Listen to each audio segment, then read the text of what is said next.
জি প্রিয় দর্শক, made in Bangladesh যে এক্সপোটি হয়েছে, আচ্ছা মিট দ্য প্রেস, আসলে এই মেড ইন বাংলাদেশ এক্সপোতে কতগুলো কোম্পানি এসেছে এবং এই কোম্পানির সফলতা ব্যর্থতা নিয়ে আছে যে মিট দ্য প্রেস। আমি সরাসরি চলে যাচ্ছি আসলে আমাদের বাংলাদেশকে প্রমোট করার জন্য আজকে যে লিটন ভাইয়ের মাধ্যমে যে মিট দ্য প্রেস হয়েছে, আমি সেখানে চলে যাচ্ছি, আমার সঙ্গে থাকুন। 100% সফলতা না হলে 75% হয়েছেন, কারণ এখানে ছিল প্লাস্টিক, ছিল খাদ্যপণ্য, ছিল গার্মেন্টস, ছিল রিয়েল এস্টেট, ছিল আপনার মেডিসিন আইটেম। তো মোটামুটি 70% আমি মনে করবো আপনি সফলতা অর্জন করেছেন। এবং আগামীতে এই বিষয়টা মাথায় রেখে যদি আপনি করেন যে এবার যে আপনি যেটা বলছেন 1200 লোকের মতন এখানে এন্ট্রি করেছেন, তাদের যে ডাটা আপনার কাছে রয়ে গেছে, যদি পাবলিসিটি আপনি নিজেও করেন তাহলে দেখবেন অনেক কিছু আরও সফলতার দ্বারপ্রান্তে যেতে পারবেন। তা আমি অনুরোধ রাখবো আগামীতে করলে, যেহেতু আমাদের বাংলাদেশি কমিউনিটির মধ্যে এখানে একটি রেস্টুরেন্ট আইটেম একটা অবশ্যই রাখতে হবে, যাতে লোকজন নিজের হাতে কিনে খেতে পারে। আর এখানের আমাদের কমিটির মধ্যে দ্বিধাদ্বন্দ্ব এটি থাকবেই, স্বাভাবিক। এর মধ্যে এটি ওভারকাম করে আপনার যেতে হবে। আমি প্রত্যাশা রাখবো আগামীতে যাতে আরো সুন্দরভাবে কীভাবে করা যায় এটা করার জন্য। এবং মিডিয়াদের পক্ষে আমাদের সর্বাত্মক আলহামদুলিল্লাহ। আপনি জানেন সৌদি আরবে যে পশ্চিম অঞ্চলের মধ্যে আমরা মিডিয়া শুধু একটা ছাতার নিচে আছি। এই প্রোগ্রামটা রিয়াদে করে 4-5টা মিডিয়া ভাগ আছে, ওখানে আপনি কোনো মিডিয়ার কোনো তালই পাবেন না। তো আলহামদুলিল্লাহ আমরা চেষ্টা করবো বাংলাদেশে প্রমোট করার জন্য আগামীতে কী করা যায় সেই ব্যবস্থা আমরা চেষ্টা করবো ইনশাল্লাহ। ধন্যবাদ। প্রিয় সাংবাদিক বৃন্দ, আপনাদের সবাইকে আন্তরিক শুভেচ্ছা ও ধন্যবাদ জানাচ্ছি। আজকের এই মিট দ্য প্রেস আয়োজনের উদ্দেশ্য হলো সদ্য সমাপ্ত made in Bangladesh expo Saudi Arab এডিশনের সার্বিক ফলাফল, সাফল্য ও ভবিষ্যৎ সম্ভাবনা সম্পর্কে আপনাদের অবহিত করা। গত 11 থেকে 13 ডিসেম্বর সৌদি আরবের জেদ্দা শহরের রেডিসন ব্লুতে অনুষ্ঠিত হয়ে আন্তর্জাতিক এই এক্সপোটি অন্তত সফলভাবে সম্পূর্ণ হয়েছে।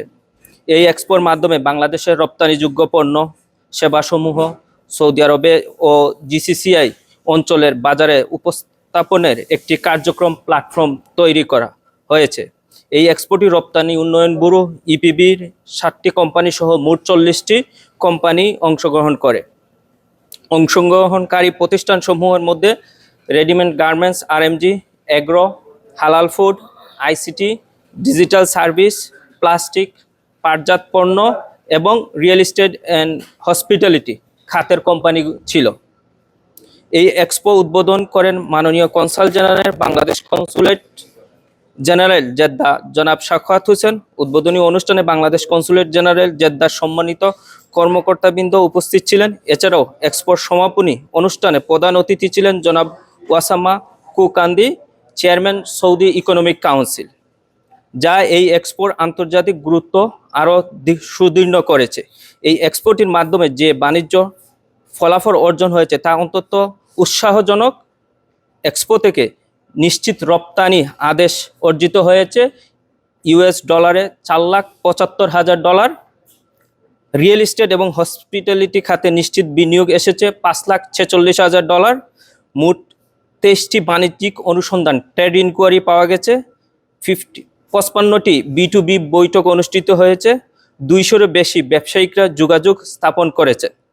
সৌদি আরবের জিসিসিআই অঞ্চলে ক্রেতাদের বাংলাদেশের পণ্য গুণগত মান, প্রতিযোগিতামূলক মূল্য এবং সরাসরি সোর্সিংয়ের প্রতি আগ্রহ প্রকাশ করেছেন।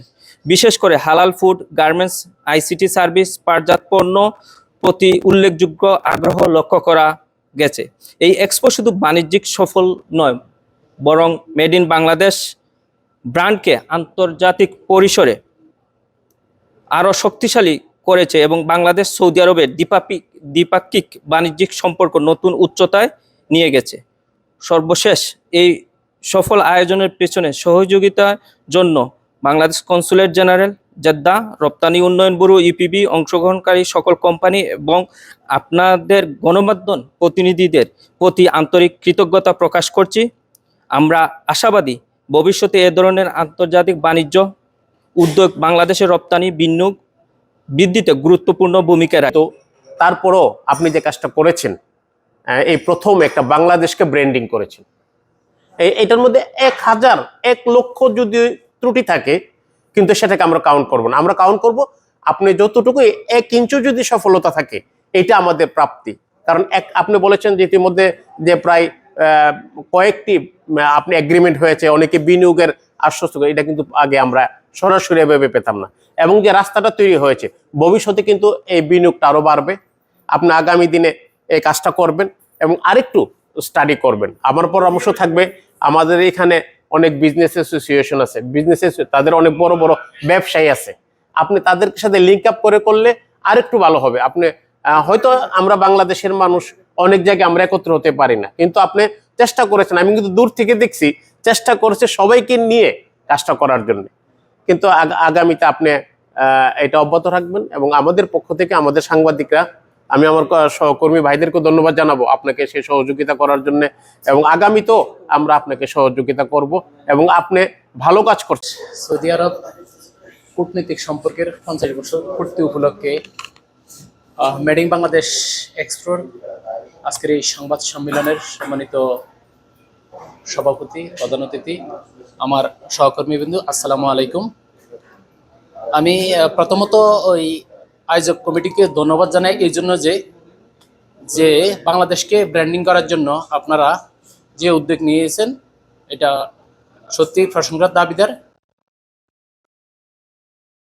অনেক এইভাবে মেলা হয়ে থাকে, বিশেষ করে আন্তর্জাতিকভাবে, তো বিচ্ছিন্নভাবে বিভিন্ন বাংলাদেশের কোম্পানিগুলা বা কনসুলেট দূতাবাসের মাধ্যমে আসে, কিন্তু তাদের মতো করে চলে যায় অন্যান্য কোম্পানির সাথে। যে এই সর্বপ্রথম বাংলাদেশি একক কোনো কোম্পানি সেটি আয়োজন করেছেন এবং কি আমাদের বাংলাদেশি কোম্পানিগুলা স্বতঃস্ফূর্তভাবে অংশগ্রহণ করেছে। আমি যদি এখানে বলি সফলতা ব্যর্থতা আসলে থাকবেই, যেহেতু প্রথমবার একটু এক্সপিরিয়েন্সের দরকারও ছিল, সেটা ইতিমধ্যে আপনাদের হয়েছে। যদি আমি আমার সহকর্মীদের সাথে তাল মিলিয়ে বলতে চাই, আসলে এই মেড ইন বাংলাদেশ অনুষ্ঠানটা যখন ওরা প্ল্যান করে, তখন বাংলাদেশ থেকে প্রথমে আমাকে আফতাব ভাই কল করে, তারপর আফতাব ভাই আমাকে পরিচয় করা দেয় লিটন ভাইয়ের সঙ্গে। লিটন ভাইয়ের সঙ্গে পরিচয় করা দেওয়ার পরে এখান থেকে যত অ্যাম্বাসির সঙ্গে যোগাযোগ করা, যত কোম্পানি এবং বিভিন্ন এই যে স্টলের ব্যাপারে, পারমিশনের ব্যাপারে আমার যথাসাধ্য, আমি বিগত 5 মাস ধরে আমাদের এই ব্যাপারটা নিয়ে আমি কাজ করে আসছি। আর এর ভিতরে আসলে পিছনে অনেক বাধাবিঘ্ন ছিল, যার কারণে ওনারা সেভাবে করতে পারে নাই। তা আমরা চেষ্টা করছি যতটুকু সাপোর্ট দেওয়ার, রাত দিন 24 ঘন্টা। লাস্ট টাইম লিটন ভাই আমেরিকার থেকে আসতে 12 দিন বা 11 দিন পুরো টাইম।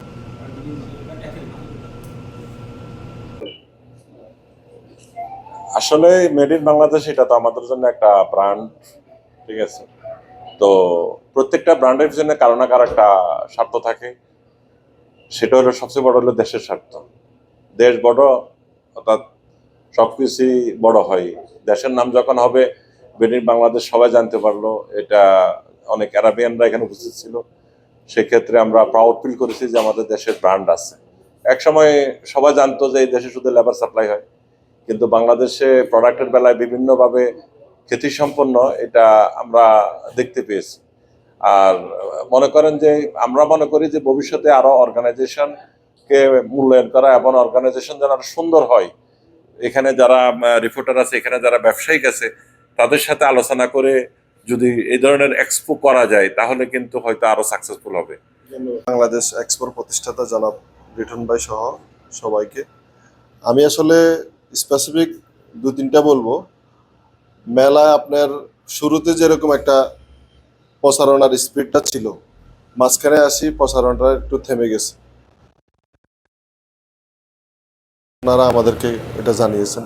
আর এখানে যে সমস্ত আপনার ব্যবসায়ীরা আসছে মেলায় অংশগ্রহণ করার জন্য, তাদের ফ্লাইটে কিছুটা বিলম্ব হয়েছে, এইটা একটা। আর থার্ড হইলো, মেলাতে মোটামুটি যেভাবে এককভাবে যেভাবে আপনি করছেন, এই প্রথম করছেন, এই জন্য আপনাকে অনেক ধন্যবাদ। বাট নেক্সট টাইম যদি আপনি করেন, আপনি এখানে একটা ফুড স্টল সহ আরও কিছু স্টল এখানে সংযোগ করা যায়, তাহলে কি হবে, মেলার পরিপূর্ণতা পাওয়া যাবে। সবাইকে ধন্যবাদ অসংখ্য। আমার একটা প্রশ্ন আপনাকে, মেড ইন এক্সপোর যে চেয়ারম্যানের কাছে আমার প্রশ্ন হচ্ছে, আমি প্রথমে ধন্যবাদ জানাচ্ছি।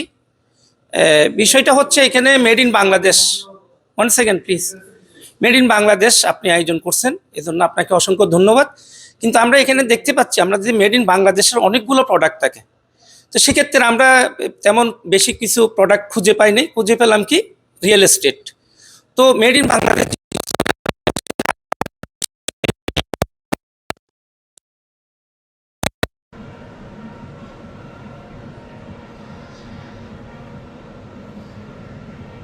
চ্যানেল আইয়ের বিশেষ প্রতিনিধি হিসেবে সৌদের নিয়োজিত আছেন।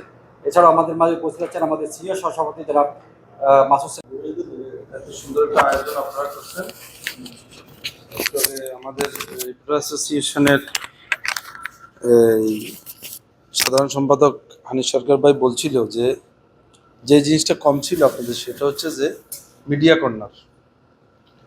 আমরা অন্যান্য এক্সিবিশনগুলোতে যেটা দেখি যে আলাদা করে একটা মিডিয়া কর্নার থাকে, সেখানে মেলার বিভিন্ন বিষয় নিয়ে কনফারেন্স করা হয়, ব্রিফ করা হয়।